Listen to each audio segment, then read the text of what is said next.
صدیقہ کہتی ہیں زمانہ سو جاتا اور میرے رسول مصلی بچھا کے کھڑے ہو جاتے۔ او یار کھیتی باڑی کر کے نہیں، محنت مزدوری کر کے نہیں۔ جناب عائشہ کہتی ہیں میں یہ بھی دیکھتی کہ حضور ایک آیت شروع کرتے تو ساری رات اسی کو پڑھتے، اور میری نظر جاتی تو قدم مبارک پہ ورم آ جاتا۔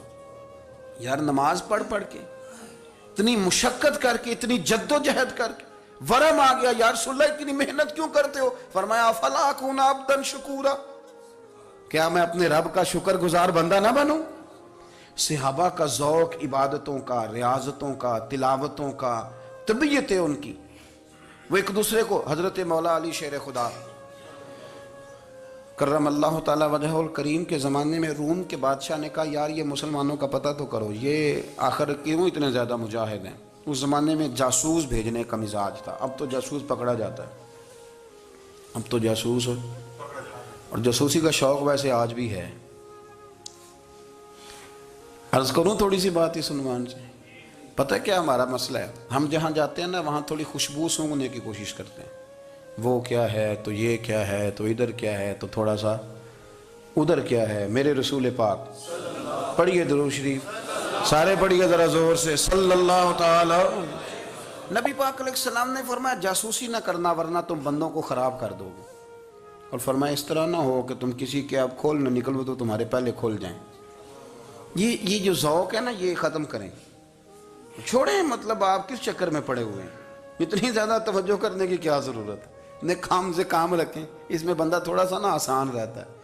یہ جو بہت زیادہ ٹٹولنے والے لوگ ہوتے ہیں نا وہ بیچارے پھر عمر ٹٹولتے ہی گزار دیتے ہیں، اس لیے کہ مزاج ہی بہت پکا ہے، بوری کا منہ کھول کے اندر تک ہاتھ ڈالنا، تو پھر کئی دفعہ سامنے سے بچھو بھی لڑ جاتا ہے، خرابی ہوتی۔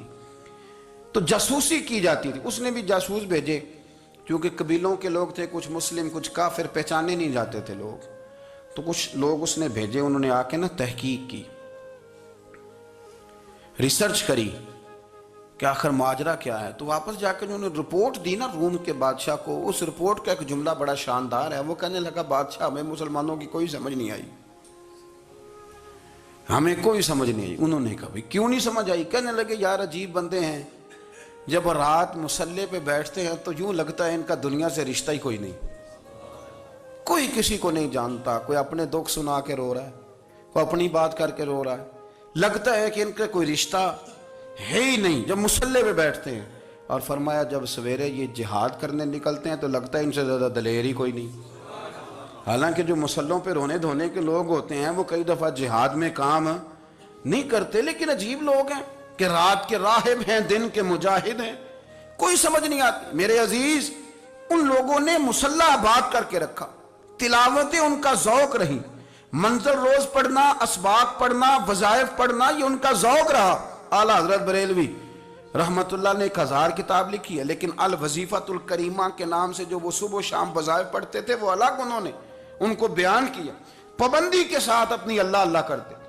شیخ شہاب الدین سہروردی رحمت اللہ علیہ اس پر ایک بندے نے اعتراض کیا، اس نے کہا جی آپ کس قسم کے صوفی ہیں، مرید بیٹھے ہیں اور آپ وہاں نفل پڑھ رہے ہیں؟ یہ بھی بڑا مسئلہ ہوتا ہے نا، جو بندہ ملنے آتا ہے وہ اپنے ٹائم کے حساب سے آتا ہے، اور پھر اس کا یہ بھی خیال ہوتا ہے کہ پیر صاحب جو ہیں وہ چونکہ درویش ہیں تو نہ انہیں روٹی کھانی چاہیے نہ سونا چاہیے، چونکہ وہ درویش ہیں، اور ہم چونکہ درویشوں کے ماننے والے ہیں لہذا ہمارا یہ طریقہ ہونا چاہیے کہ جیسے ہم کہیں درویش ویسے ہی کر جائے، حالانکہ جس کو آپ درویش کہیں گے آپ اس کی مانیں گے، آپ منوائیں گے نہیں، ہمارا مزاج ہوتا ہے۔ شیخ شہاب الدین پر لوگوں نے اعتراض کی، حضور لوگ ملنے آئے ہیں، زیارت کرنے آئے ہیں، بندے دعا کرانے آئے ہیں، اللہ اللہ کرانے آئے اور آپ نفل پڑھ رہے ہیں، کیا جملہ ہے، کیا حسن ہے، کیا خوبصورتی ہے۔ فرمانے لگے رب رسول سے مانگنے کے لیے مصلی بچھایا ہے، اگر وہاں سے مانگوں گا نہیں تو تمہیں دوں گا کیا؟ پہلے مجھے کچھ لے تو لینے دو، اگر میرے پلے کچھ ہے ہوگی تو آگے دوں گا نا، تو میں مانگنے گیا تھا کہ یا اللہ دے تیرے بندے لینے آئے، دے تو میں کچھ لوں گا تو آگے دوں گا نا، لیکن ہمارا یہ سٹیٹس، یہ مزاج، یہ شعور نہیں ہے۔ گپیں، کہانیاں، داستانیں، گفتگو، خطابت، واز، کیا بات، لیکن اگر کچھ کرنے کا کام ہو تو وہ نہیں ہم سے ہوتا۔ میرے نبی کریم علیہ السلام نے مصلی سے دل لگانے کا درس دیا، حضور نے توجہ دلائی، صحابہ اس ذوق کے حامل لوگ تھے، وہ کوشش کرتے تھے. جناب صدیق اکبر رضی اللہ تعالیٰ عنہ کا عبادت کا مزاج ہمیشہ قائم رہا. حضرت عمر فاروق ساری رات اللہ کے حضور کھڑے رہے. حضرت عثمان غنی رضی اللہ تعالیٰ عنہ عشاء کی نماز پڑھ کے 2 رکعتوں کی نیت باندھتے تھے. 15 سپارے پہلی رکعت میں پڑھ دیتے تھے اور 15 سپارے قرآن مجید کے دوسری رکعت میں پڑھ دیتے تھے. آپ نے نا حضرت عمر فاروق کے وصال کے بعد ان کی ایک بیوہ سے نکاح کیا. حضرت عثمان غنی نے نکاح کیا. وہ خاتون آپ کے نکاح میں آئیں تو عرض کرنے لگیں امیر المومنین میرے لیے اعزاز تو بہت ہے کہ میں امیر المومنین کی بیوہ تھی تو امیر المومنین کی منکوحہ ہو گئی ہوں، لیکن حضور نہ تو میں جوان ہوں کہ میرے اندر رغبت ہوتی اور نہ میں اب اس قابل ہوں کہ کوئی خدمت کر سکوں، میرے ساتھ نکاح کی وجہ کیا بنی؟ تو عثمان غنی رو پڑے. فرمانے لگے میں نے عمر فاروق کو مسجد میں اپنے رب سے ڈرتے ہوئے دیکھا ہے، میں نے اسے روتے ہوئے دیکھا ہے، عدل کرتے دیکھا ہے، انصاف کرتے دیکھا ہے، امت کی خیر خواہی کرتے دیکھا. تمہارے ساتھ نکاح اس لیے کیا ہے کہ تم مجھے یہ بتاؤ کہ عمر فاروق گھر کے اندر اپنے رب کو کیسے راضی کرتے تھے، گھر کے اندر کیسے راضی کرتے تھے، وہ طریقے بتلاؤ، تم بتاتی جانا اور میں بھی اسی طرح گھر میں عبادت کروں. میرے رسول کریم علیہ السلام نے ارشاد فرمایا، حضور فرمانے لگے جس گھر میں اللہ کا ذکر ہوتا ہے وہ گھر زندوں کا ہے، اور جس گھر میں رب کریم کا ذکر نہیں ہوتا وہ گھر زندوں کا نہیں ہے. گھر نا ہم نا کتابوں میں پڑھتے ہیں کہ ایک بزرگ کہتے ہیں، حضرت فضیل بن عیاض کہتے ہیں کہ میں ایک گلی سے گزر رہا تھا تو گھر کے اندر کسی قاری صاحب نے قرآن کی آیت پڑھ دی ولی من خاف مقام ربہ جنتان. میں تے میرے کانوں سے ٹکرائی تو اللہ نے میری کایا ہی پلٹ دی، میں توبہ کر گیا. اب گھر کے اندر سے آواز آئے تو صحیح نہ تلاوت کی، پر اندر سے آواز آتی نہیں، یا ڈیک بجنے کی آواز آتی ہے، یا ٹی وی چلنے کی آواز آتی ہے، یا دھوم مچانے کی آواز آتی ہے. عبادت کا وہ جو خاص شوق تھا، وہ جو حسن تھا، وہ جو توانائی تھی، وہ جو بات تھی. ایک جگہ پہ ہم بیٹھے تھے تو وہاں ایک صاحب آئے اور انہوں نے آتے ہی کہا کہ مہربانی کریں ذرا مجھے مصلی دے دیں، میرے نہ کچھ نفل رہ گئے. تو میں نے وضو کر لیا تو کوئی مصلی مل جائے. مصلی انہیں دے دیا گیا، وہ مصلی لے کے چلے گئے تو پیچھے ایک صاحب نے تبصرہ کیا، کہنے نے کتنا ریاکار بندہ ہے، لوگوں کو دکھا رہا ہے کہ میں نفل پڑھتا ہوں، ہے کوئی بات کرنے والی. میں نے اسے کہا، میں نے کہا تو مہربانی کرنا اس طرح کی ریاکاری تو بھی کر، پکڑ مصلی اور جا تو بھی تھوڑی ریاکاری کر کے آ، اٹھ ذرا شکر کر کوئی یہ ریاکار بھی ملا ہے، کوئی نفل پڑھ کے ریاکاری کر رہا ہے. اللہ کا میں کہتا ہوں کو پڑھے تو صحیح نہ، یا یہ کوئی دور ہے نفل پڑھنے کا؟ اس میں تو لوگوں کا مزاج ہی نہیں، طبیعت ہی نہیں. میں نے کہا چل مہربانی کر یہ لے مصلی اور تو بھی جا تھوڑی سی یا کر یا ریاکاری کرو تو صحیح نا، مزاج ہی نہیں، ذوق.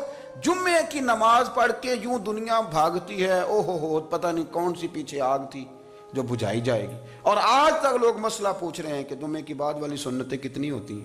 میں نے کہا کتنے سال ہو گئے جمعہ پڑھتے، کتنے سال ہو گئے، ابھی تک سنتوں کا نہیں پتہ، ابھی تک نے علم کے پہلے کتنی رکھتے ہیں اور بعد میں کتنی رکھتے ہیں. فجر کی سنتیں کب پڑھنی چاہیے، سنو فجر کی سنتوں کے بارے میں. میرے رسول کریم سید عالم صلی اللہ تعالیٰ علیہ وسلم سے ایک صحابی نے پوچھا تھا، حضور میری فجر کی سنتیں رہ گئیں یا رہ جاتی ہیں تو حکم کیا ہے؟ کیا انداز ہے حضور کا. بخاری مسلم کے لفظ سنو.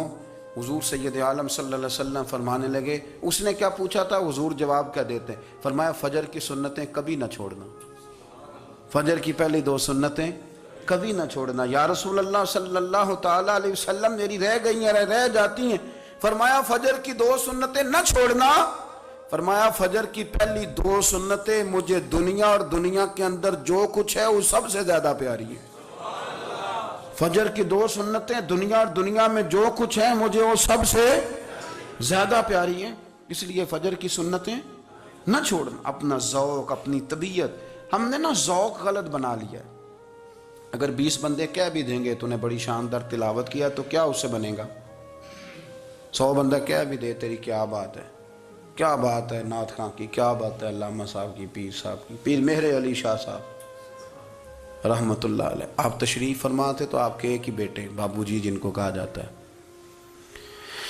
جس دن صاحبزادے پیدا ہوئے تو خادم نہ وہاں سے نکلا.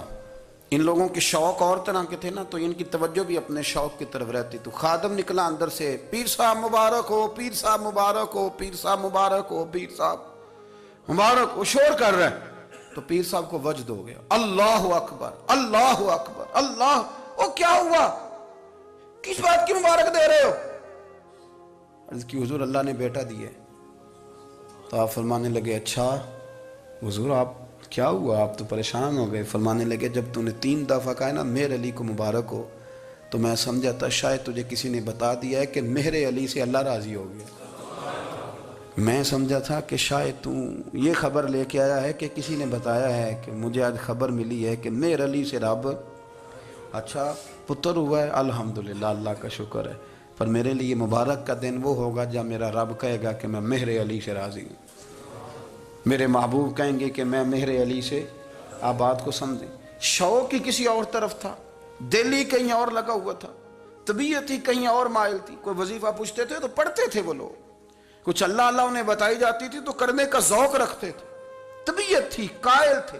حضرت ربیع کہتے ہیں میں بڑی دور سے سفر کر کے گیا حضرت اویس کرنی سے ملنے، بڑی دور سے، اور جب میں پہنچا تو فجر کا وقت تھا، تو حضرت اویس کرنی کو میں نے پا لیا، تو وہ نماز پڑھ کے نا قرآن شریف لے کے بیٹھ گئے۔ فرماتے ہیں اشراق چاشت کا وقت ہوا تو نفلوں کی نیت باندھ لی۔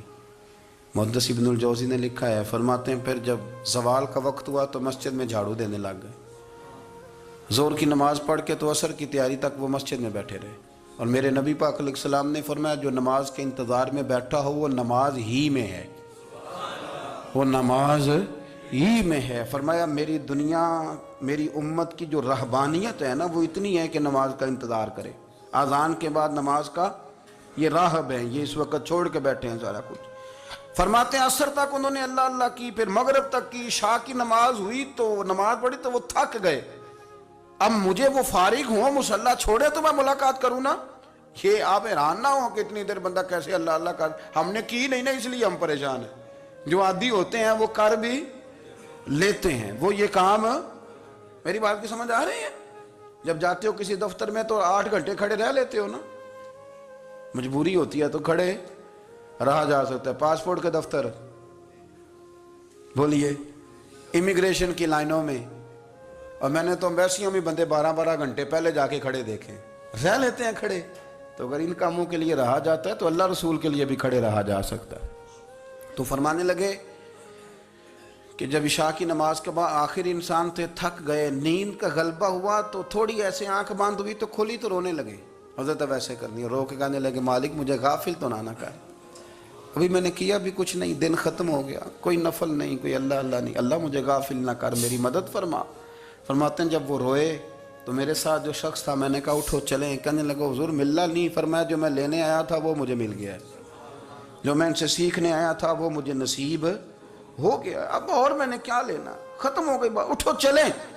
اللہ کے بندوں نے حضرت ربیعہ بن کعب اسلمی رضی اللہ تعالیٰ عنہ فرماتے ہیں، کہتے ہیں جب بنو قریظہ اور بنو نذیر یہودیوں کے ساتھ حضور علیہ السلام نے جنگ کا اعلان فرمایا تو وہ دشمن ہو گئے، ہمیں خطرہ تھا کہ وہ رات کو کہیں محبوب کو تکلیف نہ دیں، تو کچھ لوگ نا تلواریں لے کے نبی پاک کے دروازے پہ پہرے داری کرتے تھے۔ گن مین رکھنا حرام نہیں، اگر کسی کو واقعی خطرہ ہو تو اس کے لیے سنت بھی ہے۔ حضرت علی المرتضیٰ تلوار لے کے حضور کے گھر کا پہرا دیتے تھے۔ حضرت ربیعہ بن کعب اسلمی رضی اللہ تعالیٰ عنہ فرماتے ہیں کہ رات میری ڈیوٹی تھی کہ میں حضور کے گھر کا پہرا دوں گا، تو فرماتے ہیں میں باہر سن رہا تھا، ساری رات ہی میرے نبی پاک نے اللہ کی تسبیح پڑھی، ساری رات، کبھی تسبیح، کبھی تحلیل، کبھی تحمید، کبھی تکبیر، ساری رات۔ فرماتے ہیں ساری رات حضور پڑھتے رہے اور ساری رات ہی میں سنتا رہا، مجھے اونگ آ گئی، میری آنکھ لگ گئی، حضور ابھی پڑھ رہے تھے، میں تھک کے سو گیا، اور فرماتے ہیں جب میری آنکھ دوبارہ سے کھلی تو میرے کانوں میں پھر کوئی چیز گونجی، تو میں نے کان لگایا تو میرے حبیب ابھی بھی اللہ کو یاد کر رہے، ساری رات حضور رب کی عبادت کرتے۔ اسی لیے تو کہا یا ایھا المزمل قم اللیل الا قلیلا، حبیب ساری رات تو نہ جاگا کا، تھوڑا آرام بھی کر لیے گا۔ میرے بھائی اپنا مصلی، اپنی عبادات، اپنے وظائف، اللہ اللہ جو آپ نے کسی سے سیکھی ہے اس کو کبھی کمزور نہ ہونے دیں۔ شجرہ شریف جو کسی بزرگ سے آپ لے لیتے ہیں تو کیا رسم ہے کوئی؟ اس پہ کچھ لکھا ہوتا ہے، وہ پڑھنے کے لیے دیا جاتا ہے، اس پہ لکھا ہوتا ہے کہ یہ اللہ اللہ آپ نے کرنی ہے۔ ساری زندگی کسی اسکول میں داخل ہو گئے اور وہاں جا کے آپ نصاب ہی نہ پڑھیں، کتاب ہی نہ کھولیں تو پاس ہو جائیں گے؟ وہ کہتے ہیں میں 20 سال جاتا رہا ملا کچھ نہیں. تو آپ نے لیا کیا ہے؟ ایک اتنی سی کتاب تھی، اس کو تو کھول کے آپ دیکھ نہیں سکے، اس کے وظائف تک تو رسائی نہ ہوئی، اس لیے کہ اللہ اللہ کرنا مشکل ہے اور تصویر کھنچانا یہ آسان کام ہے. تو جو آسان ہے اس طرف ہماری توجہ لگی رہتی ہے اور جو مشکل ہے اس طرف ہم ذوق پیدا نہیں کرتے. یا ایھا الناس اعبدوا ربکم الذی خلقکم والذین من قبلکم لعلکم تتقون. اے لوگوں اس رب کی عبادت کرو جس نے تمہیں پیدا کیا اور تم سے پہلوں کو پیدا کیا، اس لیے عبادت کرو کہ تم پرہیزگار ہو جاؤ گے. مالک سمجھنے کی توفیق عطا